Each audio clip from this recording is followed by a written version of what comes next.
These contracts they have due up with Waynes, Weatherly, Mack. This gets more complicated because those are positions you're also talking about cutting veterans with Rhodes or Griffin potentially. So do you have to take into account that if we are going to plan on letting Griffin walk, do we need to pursue a Weatherly deal? If we plan on letting Waynes walk and maybe even Rhodes, do we need to prioritize a Mack deal?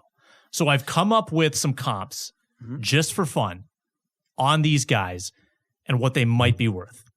So Stephen Weatherly, and this was like that one's very curious. This was like a 15-minute research project, so not in depth. But Weatherly's got 3 sacks in 3 years, right? And he's sitting on a year where he's probably going to be decently productive. Let's say he gets 5 to 7 sacks. I think you could comp him to Henry Anderson.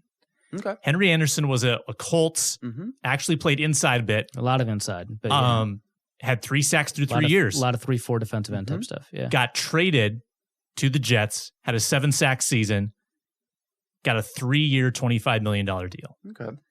I could see that. It's not apples to apples. Not bad. Now, Mack, that's another curious one, right? I think he's might be worth more than Weatherly. Such a valuable position. I think Everybody so. loves well, especially edge. There's another year like last year, which I think went very under the radar. It did. There's such a tough position to play. Very close comp in Aaron Colvin.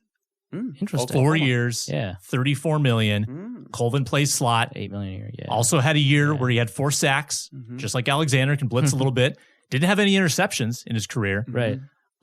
Famously like Alexander. And the season before he signed his deal, he was tied with Mack Alexander in snaps per reception. Wow. So, I mean, very similar to Mack. Look at that research. 4 years, 34. With cap inflation, you probably want to say, maybe a little bit more. 7.5 for Weatherly, maybe 8.5, even 9 for Mack. I think one of those names, 9 for Mack would be or tough. Ant. That's on. Throw Anthony impossible. Harris in that mix. I think they get a deal done with one of those guys midseason.